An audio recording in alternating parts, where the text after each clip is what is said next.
first got interested in Buddhism when I was in the Peace Corps in Thailand. This was in the mid-60s.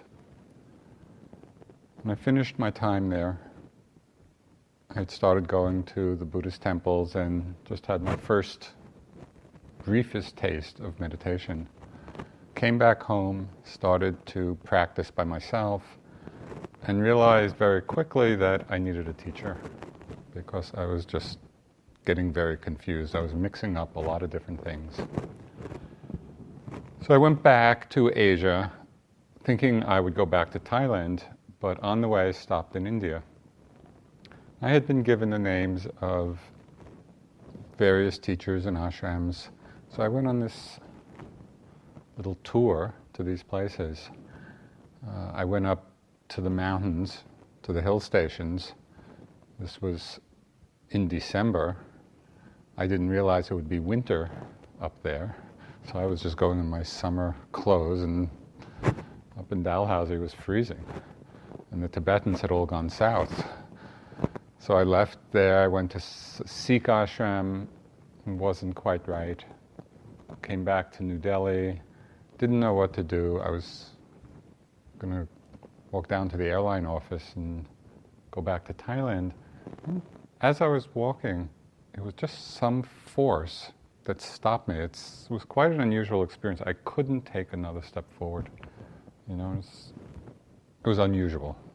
It hadn't happened to me that way before. So I turned around, went back, had the thought, I'll go to Benares. And I'll just sit by the Ganges and contemplate my future. Went there, leaving, was going to go back to Delhi, and just on the way to the train station I had the thought, I'm going to go to Bodh Gaya, which was in the other direction. Go to Bodh Gaya. That time, this was in 1967. Very few Westerners there, very small village. I go into the town, you know, and of course this is the place of the Buddha's enlightenment. I meet some people who tell me they're studying with this guy named Munindraji. You know, and I had, of course, not heard of him, had no idea who he was. But they take me to the Burmese Vihara. It was kind of a rest house for Burmese pilgrims, but Burma at that time was closed, so it was pretty empty, except for these few Western travelers. Go, and we're sitting with Munindraji up on the roof of this vihara. And he goes around to this very small group of people, asking each one of us in turn, why did we come? You know, what's our aspiration? What's our aim in practice? And people had lots of different aims. I was quite surprised. You know, they came for a lot of different reasons. But for me, the aspiration, the aim was so clear. You know, and I told them, I've really come for awakening, for enlightenment. That was my aspiration. So he then went on to just describe the basic technique of Vipassana, you know, the meditation practice that we're doing. And from that very first time of instruction, for me it felt just like coming home. It was exactly what I was looking for. Because it seemed to me the simplest, although not necessarily easy, but the simplest and most direct way of looking at this mind and body. You know, there were no elaborate rituals or ceremonies or elaborate practices. It was just sitting down and observing. So this was a very powerful introduction, because it was a way of directly seeing for myself what were the causes of suffering in my life and the possibility of being free. So it seemed very direct.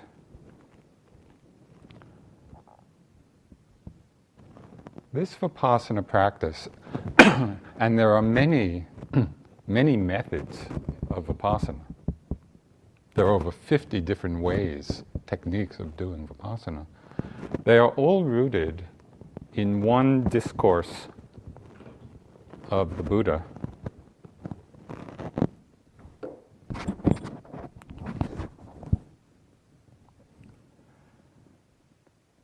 which, as I'm sure you're very familiar with, is called the Satipatthana Sutta.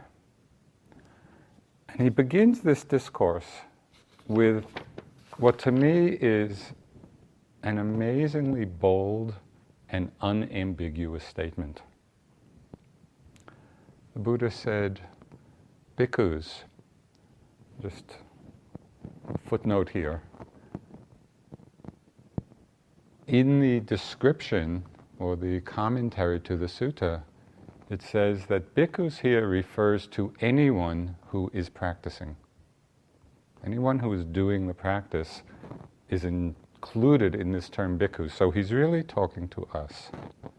He said, bhikkhus, this is the direct path for the purification of beings, for the surmounting of sorrow and lamentation, for the disappearance of dukkha and discontent, for the attainment of the true way, for the realization of nibbana, namely the 4 satipatthanas. So given the magnitude and the import of this statement, which opens the sutta, this is the direct path to realization.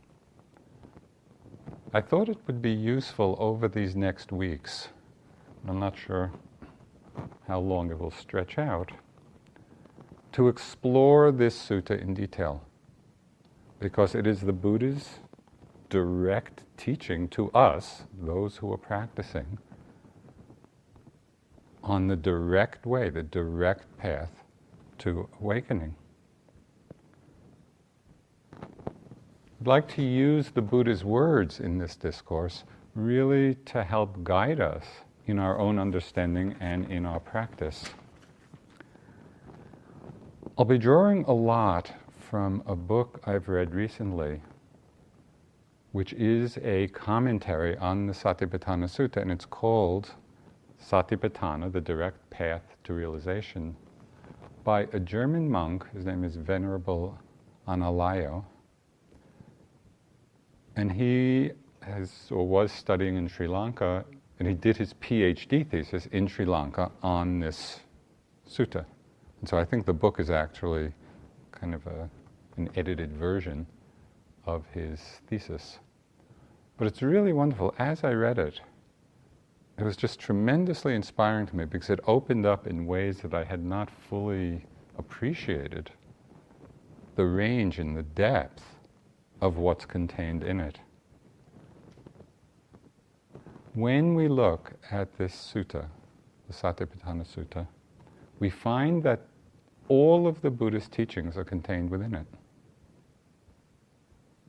And it's tremendously rich.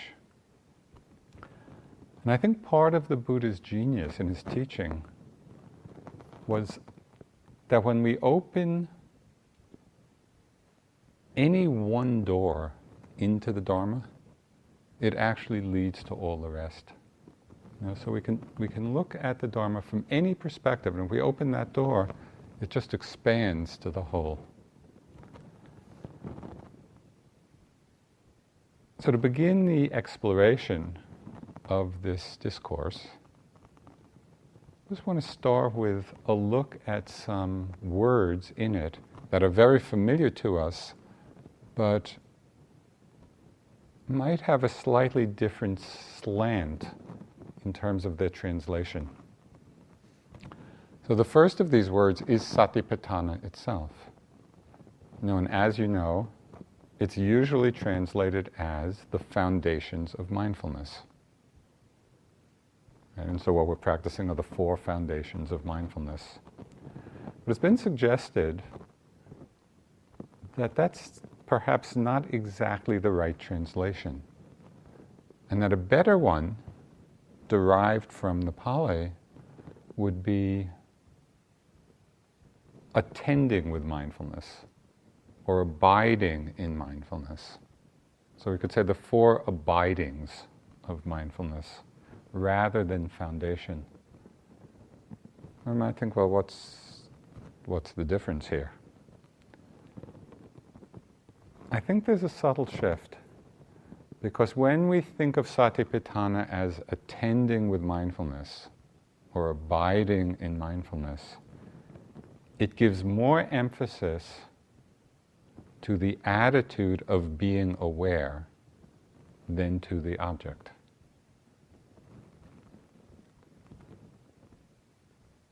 And we can see how this could play itself out in our understanding of the practice as we try to find the balance between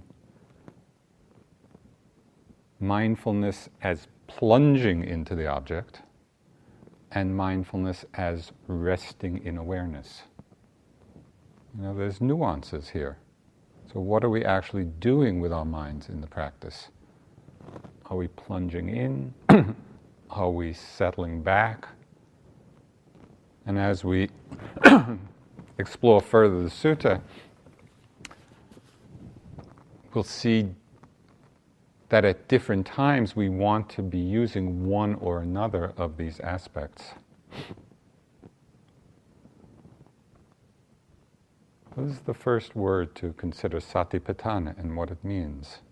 Abiding in mindfulness, the four abidings, emphasizing the awareness side. The second term is one which we're all very familiar with. And it's really central to the current understanding of our present situation and the possibility of freedom. And that is the Pali word dukkha. As the Buddha said, this is the direct path for the surmounting of sorrow and lamentation, for the disappearance of dukkha and discontent. So usually we translate the word dukkha as suffering. That's the most common translation.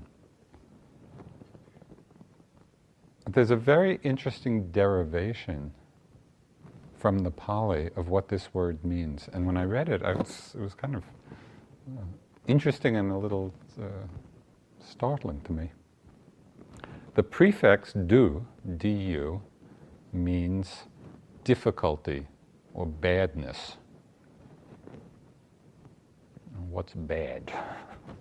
And ka, and this is what was surprising, is the axle hole of a wheel. So dukkha means the axle of the wheel not fitting well into its hole. What happens when the axle doesn't fit well? It's a very bumpy ride. And so you could translate dukkha as bumpy ride. Or, kind of a range of meanings, disharmony or friction or uneasiness or stress or unsatisfactoriness. It's just that image was so striking to me, because I could just picture myself, especially remember when years ago we went to Upper Burma to visit the home monastery of Mahasi Sayadaw, and it was the Mahasi Monastery, and Mahasi means big drum. So that was the name of the monastery, and it was way, way out. Way out in Upper Burma. And for part of the ride, we were in this ox cart, just bumping along on this road. So when I read this, and I remember thinking to myself at the time, that's dukkha. So it was a very visceral image. But again, there's a subtle point here to understand, and it has strong implications for how we understand the practice. And that is the understanding that for this bumpy ride of phenomena to lead to suffering, there has to be the presence of craving. That craving is the cause of suffering. Suffering is not inherent in the phenomena itself. It's only in the way that the unawakened mind is experiencing phenomena. So while even an arhat, somebody who's fully liberated, experiences the dukkha of conditioned existence, it's still a bumpy ride, but there is no suffering because craving has been uprooted.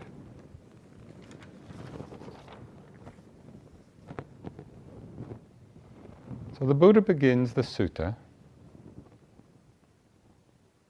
by declaring that Satipatthana, the abidings in mindfulness, to be the direct path to awakening. And he goes on, and this whole sutta is laid out in a very systematic way. He then goes on to give a very concise definition. It's like a preview of the whole rest of the sutta. He gives a very concise definition of the path. And he highlights just its essential characteristics. First, he points out the four or the appropriate pastures for our mindful abidings. And the word in Pali for pasture is gochara. And I just always liked that word, because the Buddha was always advising the bhikkhus, stay in your appropriate gocharas, stay in your appropriate pastures. Because if you go outside of these appropriate pastures, the abidings of mindfulness, that's when the mind is easily seduced by Mara. So he points out the four pastures for our abidings, and he also points out the accompanying qualities of mind that we need to cultivate. So again, as you listen to this, as we go through this over the next weeks, please don't listen with a philosophic mind. This is not kind of Buddhist philosophy. This is the Buddha giving very direct instructions. He's saying this is the direct path to realization. So that's how we want to hear it. Right? He's talking to our experience. He's talking to our practice. So he gives this very concise definition, which will then be elaborated through the whole sutta. Okay, this is the direct path for the purification of beings, for the realization of Nibbana, namely the four Satipatthanas. What are the four? Here, bhikkhus, in regard to the body, a bhikkhu abides contemplating the body, ardent, clearly knowing, and mindful, free from desires and discontent in regard to the world. In regard to feelings, the bhikkhu abides contemplating feelings, ardent, clearly knowing, and mindful, free from desires and discontent in regard to the world. In regard to the mind, the bhikkhu abides contemplating the mind, ardent, clearly knowing, and mindful, free from desires and discontent in regard to the world. In regard to dhammas, the bhikkhu abides contemplating dhammas, diligent, clearly knowing, and mindful, free from desires and discontent in regard to the world. So that's the outline of the whole sutta.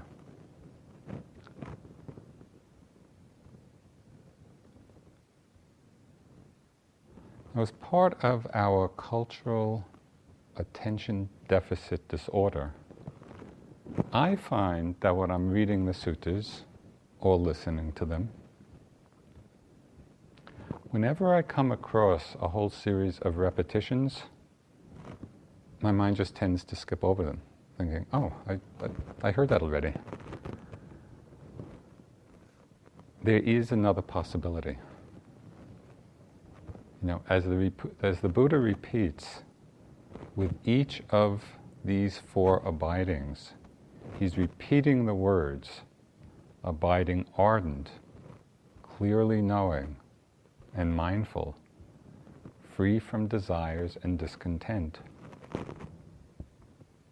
with each of the four abidings of mindfulness, the Buddha is repeating those qualities.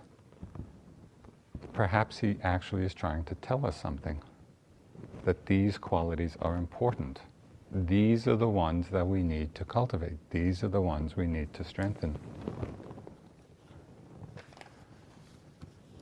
So I'd like to spend a little time just looking at what each of these qualities are so that we actually can begin to strengthen them in our practice. This is what the Buddha is suggesting we do. So the first of them, the first of these words is abiding ardently, with ardency. The Pali word is atapa, and it means this balance and sustained application of energy. But ardent, as we know from the English word, it has its own particular quality flavoring the energy. When somebody is ardent, it means they're passionate. It means there's tremendous enthusiasm. It's characterized by a warmth in the relationship. We're ardent about something when we appreciate and see and connect with the value and importance of that particular experience, of what we're doing. So when the Buddha is saying a bhikkhu abides, ardent, clearly knowing, he's really suggesting, this quality of ardency is suggesting kind of a passionate care with what's happening, sense of continuity, a sense of perseverance. So one of the familiar similes that's given for this quality of ardency, is of a person walking through a crowd carrying a pot of water or oil on their head. Yeah, and if you've been, in Asia or other places, you're probably familiar with seeing people carry these big pots of something on their heads, and it's quite amazing how they can do it. But the little twist in this is that in the simile, there's a person walking behind with this big sword, and if one drop of water falls from the pot, we'd probably be quite ardent. We'd be caring. We'd be careful. We would have a certain enthusiastic devotion to not spilling the water. Just from another side, perhaps slightly less threatening side,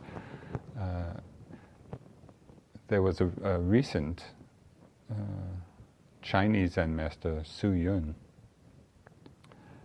and I think maybe he died in the 1950s. He's in the last century. He practiced until he was 80, and then he taught for the next 40 years.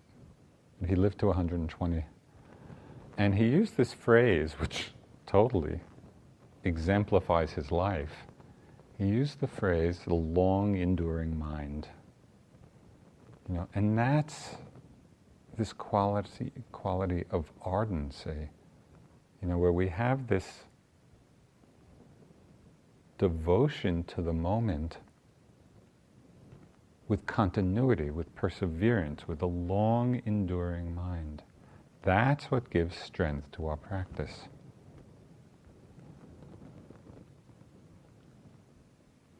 So how can we develop, how can we strengthen this quality of ardency? Because as you know, sometimes it's there, sometimes it's not there. One way to call it forth especially at those times when we're feeling the lack of it, is to reflect on the purpose of our practice. What are we doing? Now really reflect on the Dharma, because we all know, and it's what brings us here together, is that the Dharma is this jewel of priceless value. And we really do understand it as being the source of every happiness and of the deepest kind of happiness.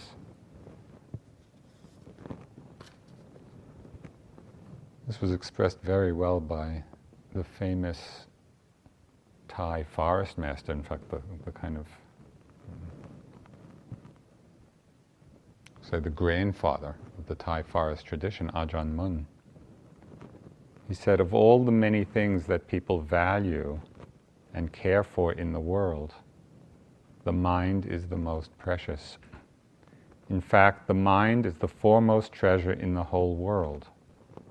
So be sure to look after it well. To realize the mind's true nature is to realize Dhamma. Understanding the mind is the same as understanding Dhamma. Once the mind is known, then Dhamma in its entirety is known. Arriving at the truth about one's mind is the attainment of Nibbana. Clearly, the mind is a priceless possession that should never be overlooked. That says it all. Of all the many things that the people value and care for in the world, the mind is the most precious.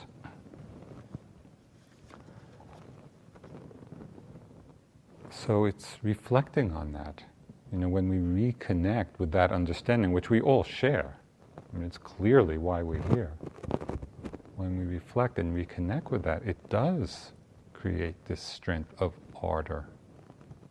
That's how we then abide through all the changing experiences.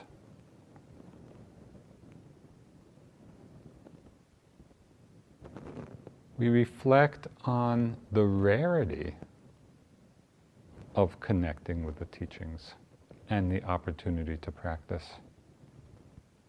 It's amazing when we look about at what's happening in the world.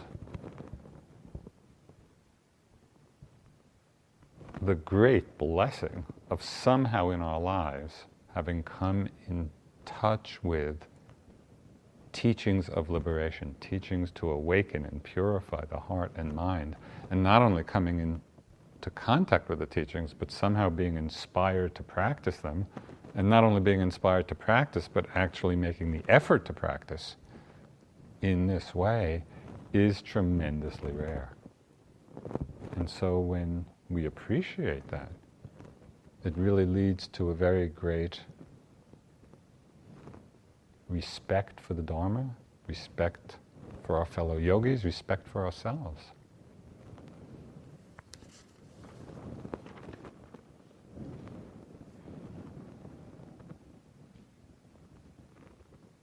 So this quality of ardency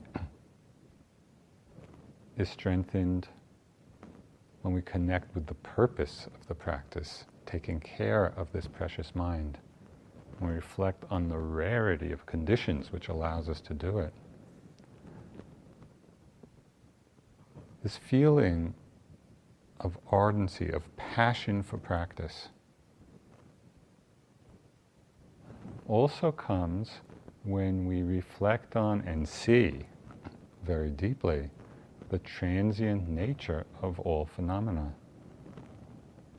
Look at all the things that we identify with, we think are important, and get attached to. Whether it's people or possessions or feelings that we're having, conditions of the body or mind states. All of these things that we get identified with and so attached to, all of them are just part of this transient flow of phenomena. Not one of them is exempt from the truth of change.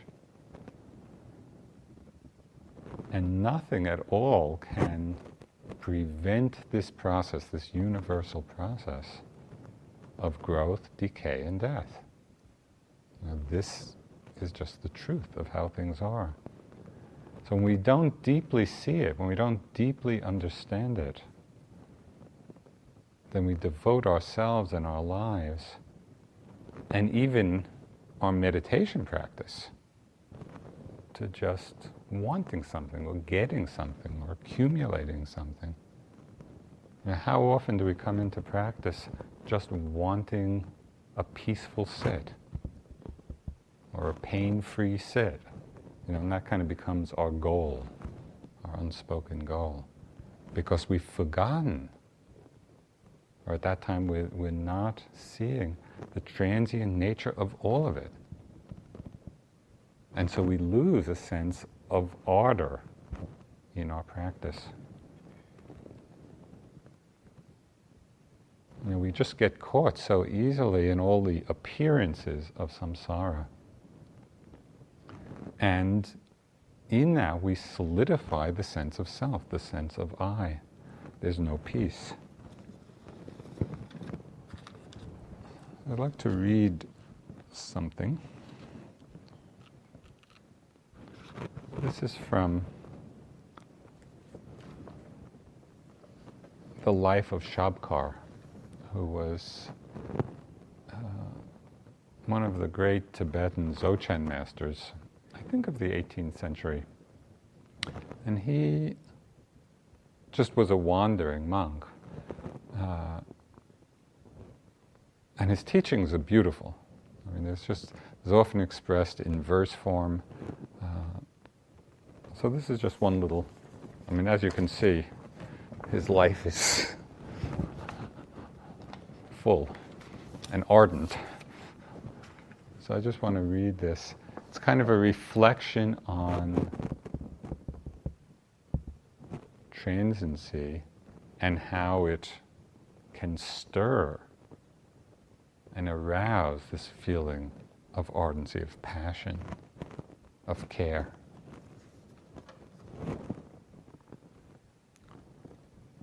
Another day I went out for some fresh air to a meadow covered with flowers. While singing and remaining in a state of awareness, I noticed among the profusion of flowers spread out before me, one particular flower waving gaily on its long stem and giving out a sweet fragrance. As it swayed from side to side, I heard the song in the rustling of its petals. So this is the song of the flower. An offering. My father and mother are the sky and the earth. I am the child nurtured by warmth and moisture. See how beautifully I display my fine petals, waving them in the 10 directions. They are my offering to the 3 jewels. Listen to me, mountain dweller. I don't want to hurt your feelings, but in fact you even lack awareness of impermanence and death, let alone any realization of emptiness. For those with such awareness, outer phenomena all teach impermanence and death.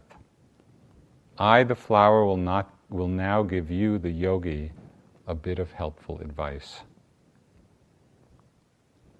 A flower born in a meadow, I enjoy perfect happiness, with my brightly colored petals in full bloom. Surrounded by an eager cloud of bees, I dance gaily, swaying gently with the wind.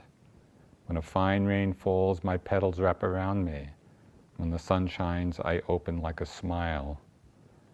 Right now, I look well enough, but I won't last long, not at all. Unwelcome frost will chill these vivid colors, till turning brown I wither. Thinking of this, I am disturbed. Later still, winds, violent and merciless, will tear me apart until I turn to dust.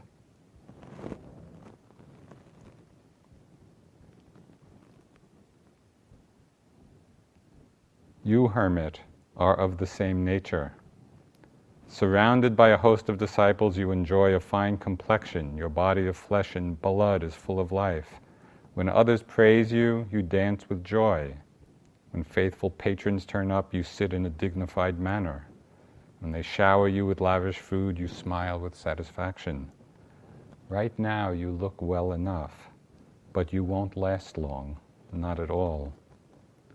Unwelcome aging will steal away your healthy vigor. Your hair will whiten, and your back will grow bent. When touched by the merciless hands of illness and death, you will leave this world for the next life. Since you, mountain-roaming hermit, and I, a mountain-born flower, are mountain friends, I have offered you these words of good advice. Then the flower fell silent and remained still. In reply, I sang, O brilliant, exquisite flower, your discourse on impermanence is wonderful indeed. But what shall the two of us do? Is there nothing that can be done? The flower replied, I make this offering an offering to the infallible three jewels. We two must now do as I say. Among all the activities of samsara, there is not one thing that is lasting. Whatever is born will die. Whatever is joined will come apart. Whatever is gathered will disperse. Whatever is high will fall. Having considered this, I resolve not to be attached to these lush meadows, even now in the full glory of my display, even as my petals unfold in splendor. You too, while strong and fit, should abandon your clinging. Meditate in solitude. Seek the pure field of freedom, the great serenity. It goes on and on, but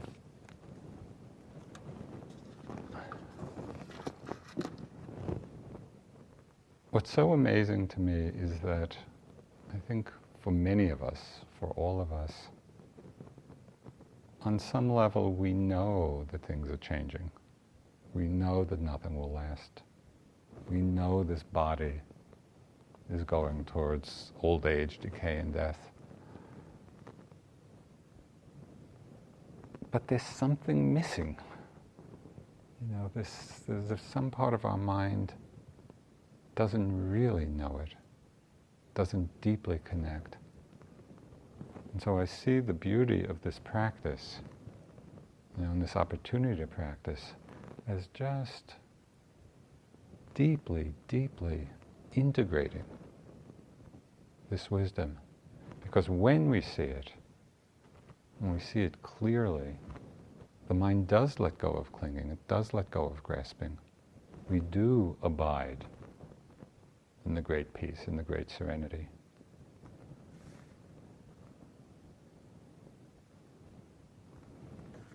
So this is another way to strengthen this quality of order that the Buddha is suggesting we bring to our practice.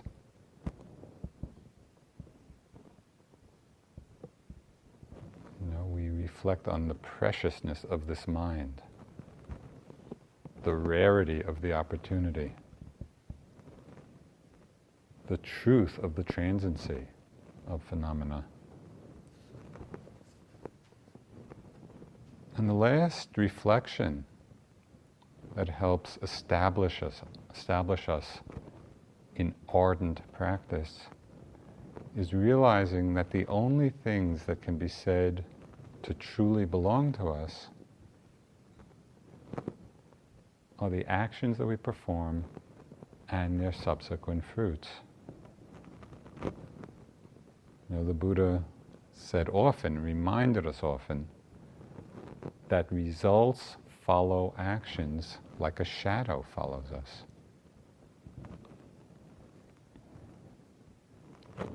So when we understand this, it can really strengthen our enthusiasm. We see that our actions, each action has such tremendous consequence.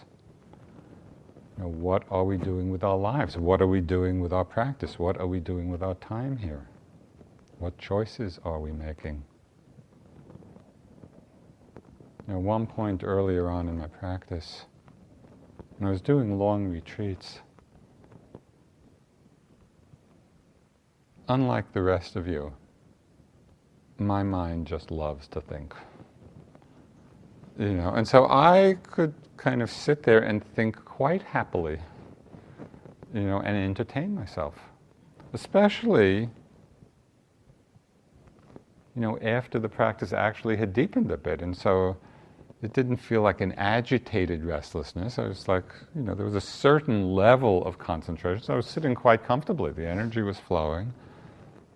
And then just entertaining myself with all kinds of thoughts. At a certain point, after just watching this over and over again, I remember, and this line has stayed in my memory because it was such a vivid moment for me.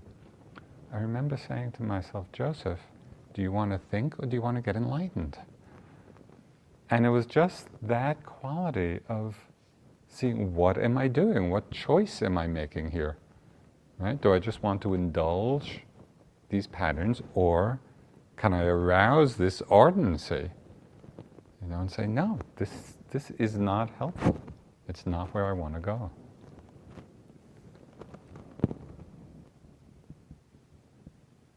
So when we have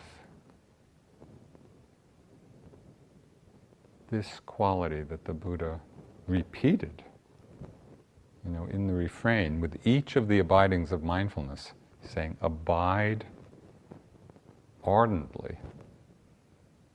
When we have this quality, and when we develop it in these various ways, it really strengthens what, we could feel or think of as a courageous heart. It really gives us courage to be with all the many ups and downs of our practice. Because we go through many difficulties. This path of practice is, as you well know, not a path of uninterrupted bliss. It's not what it's about. So we need that courage, and it's this quality which brings it.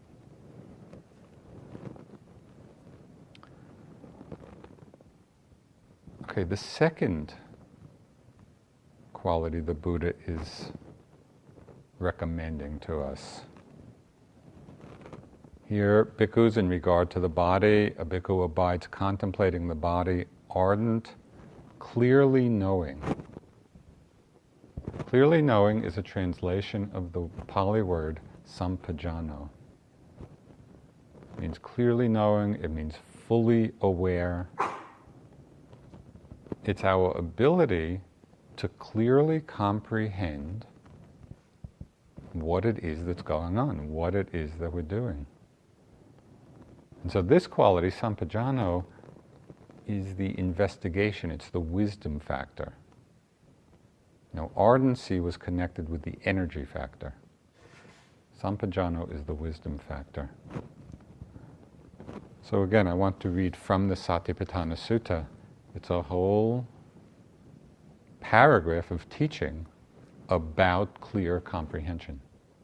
And so we'll give you a very unambiguous sense of what this quality is. Again, bhikkhus, when going forward and returning, a bhikkhu acts clearly knowing, or fully aware. When looking ahead and looking away,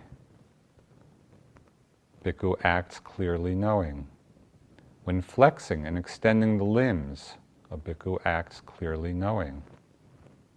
When wearing the robes and carrying the outer robe and bowl, a bhikkhu acts clearly knowing. When eating, drinking, consuming food, and tasting, a bhikkhu acts clearly knowing. When defecating and urinating, a bhikkhu acts clearly knowing. When walking, standing, sitting, falling asleep, waking up, talking, and keeping silent, a bhikkhu acts clearly knowing. So again, it's very explicit. And that's the beauty of this whole sutta. This whole sutta of instruction on the direct path to liberation, the Buddha is just laying it out for us. He said, this is what we need to do. We abide, contemplating the body, ardent, clearly knowing. On retreat here, just by way of extension, we might add explicitly to this whole list, which is pretty exhaustive, but we might add some particular activities that impact your fellow yogis. So when opening and closing doors, a yogi acts clearly knowing. When entering and leaving the hall, a yogi acts clearly knowing. And you could go down your favorite list of annoying, disturbing activities.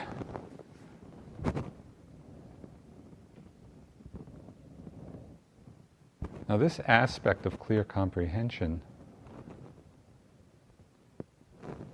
as you can see, is very wide-ranging. I mean, it's all encompassing. It's really saying whatever we're doing, moment to moment, we should abide clearly knowing, fully aware of what we're doing. Now what this opens up for us is the possibility of seeing our motivations. And then to choose before acting, is this wholesome, is it unwholesome? Is this something worth doing or worth not doing?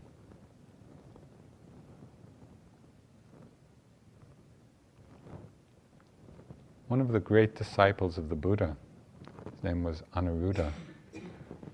And Anuruddha was foremost in the divine eye. He had that great power. Well, at one point he was living in a woodland park with a few other monks. And the Buddha came to visit and asked Anuruddha, are you all living together harmoniously? And Anuruddha said, yes, Bhante, we are. And so then the Buddha asked, well, how do you go about living harmoniously? And I like this particular exchange because it's so relevant to all of us living in community together. And Anuruddha said, they live together harmoniously because, and he was then speaking of himself, that he would think, why should I not set aside what I wish to do and do what these others wish to do? And it was through that thought that they found themselves living together harmoniously. Why don't I set aside what I wish to do and do what these others wish to do? Now, on a silent retreat like this, there may not be that much opportunity, to really be considering or even know what others are wishing to do. But it points to, I think, an essential attitude for living together in community. And that it's an attitude of care for each other. And so then, instead of simply practicing the Brahma Viharas, this aspect of clear comprehension actually allows us to live the Brahma Viharas. We're relating to one another with a feeling of care. So I think this is tremendously important, and if we can't do it here, what can we expect from the world? And so it's just a tremendous opportunity, because in this refinement of environment, we can see so clearly the subtleties of our minds and our hearts and our feelings.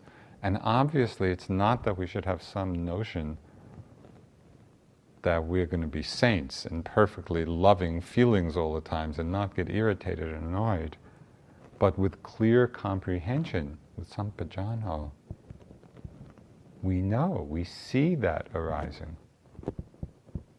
And then there's the choice. Do I act on this or do I let it go? What is the motivation?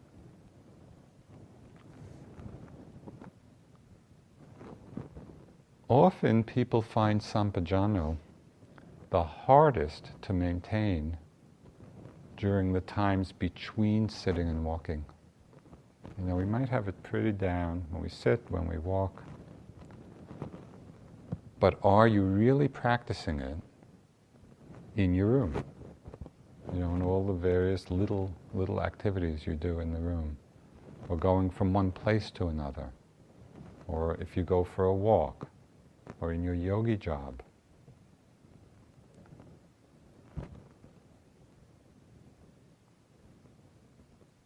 Again, I want to emphasize that this is not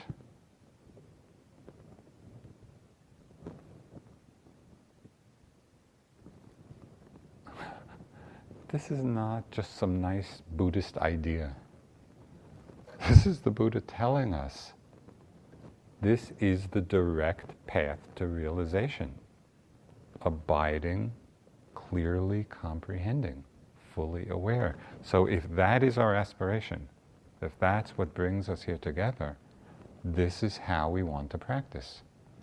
And of course, sometimes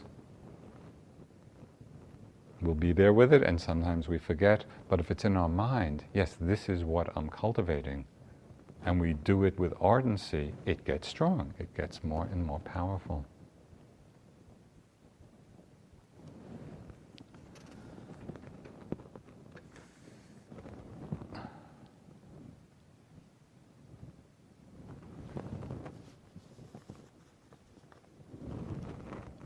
So I think I'm going to just stop here, this place in the sutta, and just over the next weeks, basically just keep going through it, because each section is so rich and offers so much in terms of understanding our practice. I would like to end, though, with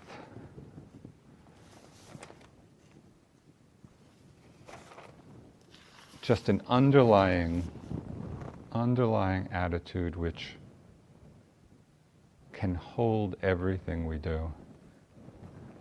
And that is that with a growing awareness of ourselves, of our own hearts and minds, we begin to see that our practice is not for ourselves alone. And this just feels so important to me, especially in the solitude of practice in a place like this, to really remind ourselves daily.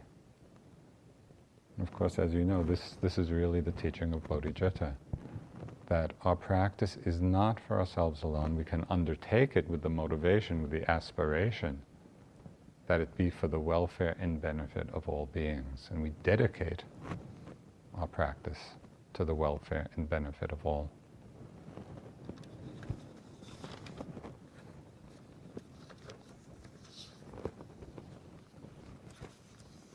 You know, and this was the Buddha's words to his first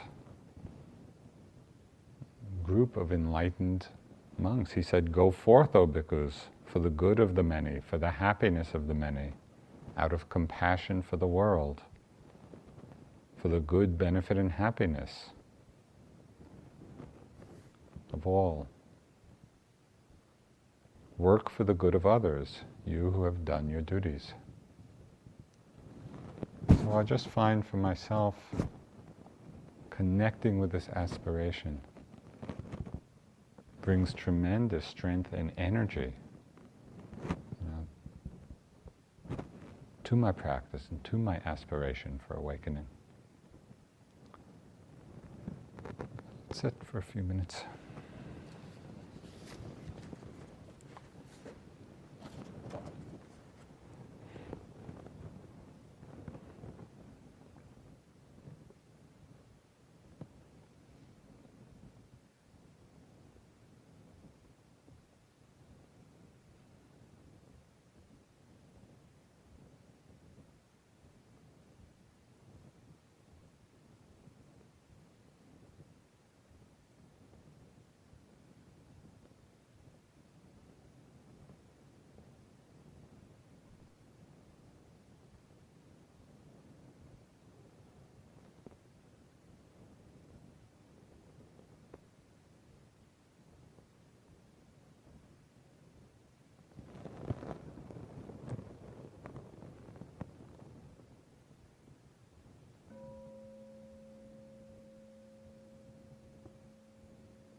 chant well.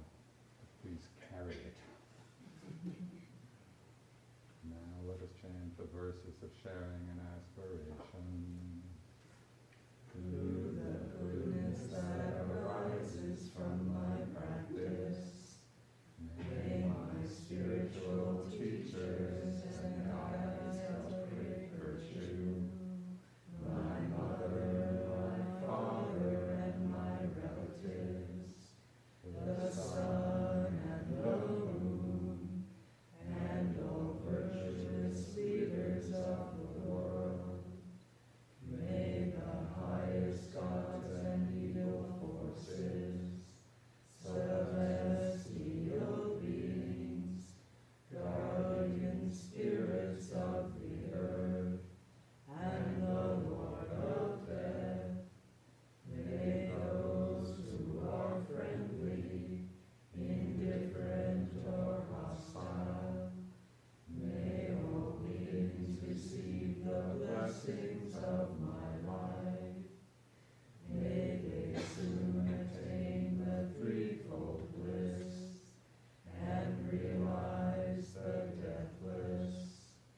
Through the goodness that arises from my practice, and through this act of sharing, may all desires and attachments quickly cease, and all harmful states of mind, until I realize Nibbana in every kind of birth. May I have an upright mind, with mindfulness and wisdom, prosperity and vigor. May the forces of delusion not take hold, nor weaken my resolve. The Buddha is my excellent refuge. Unsurpassed is the protection of the Dhamma. The solitary Buddha is my noble Lord. The Sangha is my supreme support. Through the supreme power of all these, may darkness and delusion be dispelled.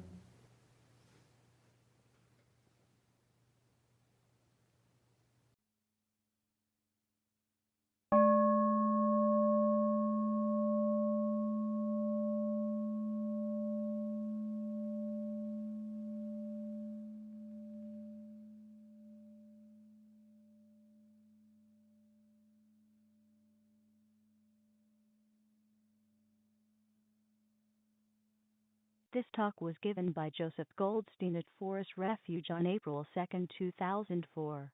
It is an offering of the Dharma Seed Audio Archive.